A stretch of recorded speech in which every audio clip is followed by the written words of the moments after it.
తిరుపతి జిల్లా గూడూరులో మాజీ ముఖ్యమంత్రి చంద్రబాబు నాయుడు పర్యటించారు. గూడూరు చేరుకున్న చంద్రబాబుకు తెలుగుదేశం పార్టీ నాయకులు హెలిప్యాడ్ వద్ద ఘనస్వాగతం పలికారు. అనంతరం ప్రజాగలం కార్యక్రమంలో భాగంగా సిఆర్ రెడ్డి కళ్యాణ మండపంలో ఏర్పాటు చేసిన మహిళలతో ముఖాముఖి కార్యక్రమంలో పాల్గొన్నారు. చంద్రబాబు 74వ జన్మదిన వేడుకలు మహిళల సమక్షంలో జరుపుకున్నారు. చంద్రబాబు జన్మదినం సందర్భంగా భారీ రక్తదాన శిబిరాన్ని తెదేపా శ్రేణులు నిర్వహించారు. ఈ సందర్భంగా చంద్రబాబు మాట్లాడుతూ గూడూరులో మహిళల మధ్యలో జన్మదిన వేడుకలు జరుపుకోవడం పూర్వజన్మ సుకృతమని అన్నారు. తెలుగుదేశం పార్టీ అధికారంలోకి రాగానే గూడూరును నెల్లూరు జిల్లాలో కలుపుతామని గుర్తు చేశారు.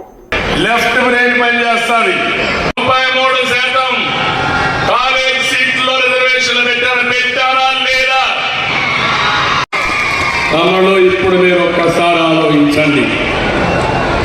ఈరోజు రాష్ట్రంలో మద్యం నాసిరకం వచ్చిందా లేదా అడుగు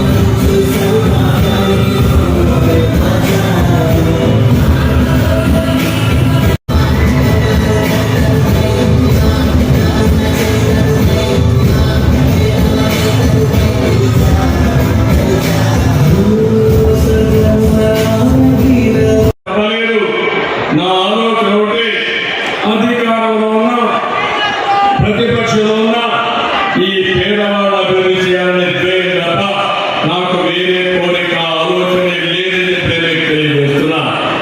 నేను బ్రతికేది ఈ పేదవాళ్ళ కోసం, తెలుగు జాతి కోసం.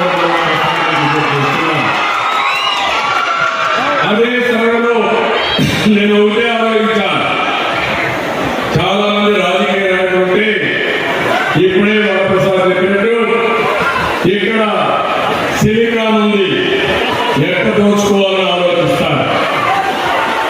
స్వర్ణముఖి రివర్ ఉంది, అందరూ ఇసుక ఏ విధంగా దోచుకుని తద్వారా డబ్బులు ఏ విధంగా సంపాదించాలని ఆలోచిస్తారు. నేను ఆలోచించింది సిలికాన్ ఇక్కడ ఉండాలి, దాన్ని మళ్ళీ మీ ప్రయోజనాల కోసం ఇండస్ట్రీ రావాలి, మీ పిల్లలకు ఉద్యోగం రావాలని ఆలోచించాను. స్వర్ణముఖి నదిలో చూస్తే ఎక్కడికెక్కడ చెక్ డ్యాములు కట్టి భూగర్భ జలాలు పెంచి ఎవ్వరు కూడా ఇసుక దోపిడీ చేయకుండా చేయాలని రాత్రి మరుగున ఆలోచించాను. ఈ రోజు మీరు చూస్తున్నా కొన్ని వందల వేల లారీలు ఇసుకంతా కూడా ఈ బకాసులు మాయం చేసే పరిస్థితికి వచ్చింది, దుర్మార్గంగా వ్యవహరించే పరిస్థితికి వచ్చారు. నా ఆలోచన అంతా ఒకటి, ఈ రాష్ట్రాన్ని బాగు చేయాలి. ఆడపిల్లలు చూశారు ఎంత ఉత్సాహంగా ఉన్నారంటే, ఆ ఆడపిల్లని బాగా చదివించి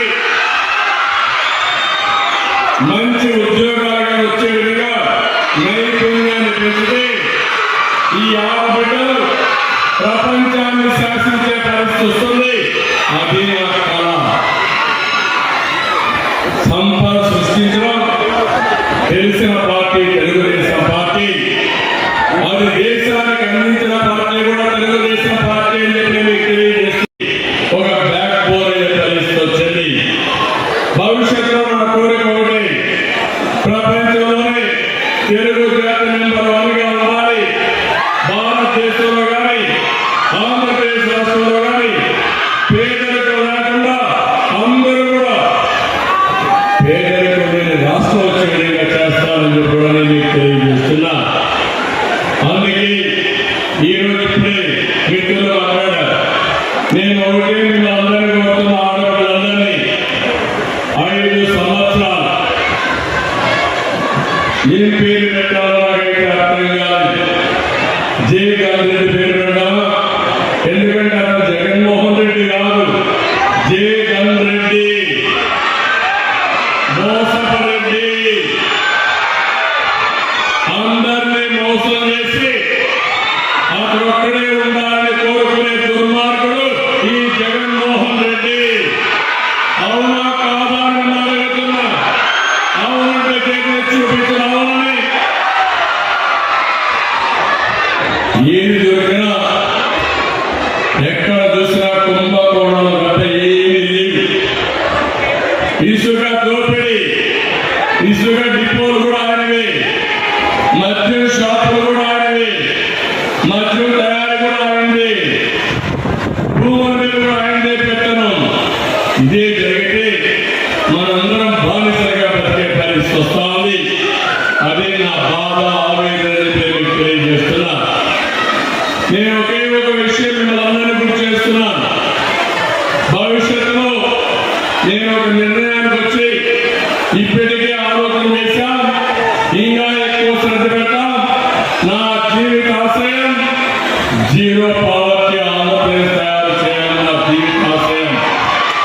అంటే ఈరోజు పేదరిక నిర్మూలన కోసం మాటలు మాట్లాడుతున్నా. మాటల్లో కాదు, చేష్టల్లో చేసి చూపిస్తాను. అది జరుగుతుంది. ఈ జన్మదిన సందర్భంగా మీ అందరూ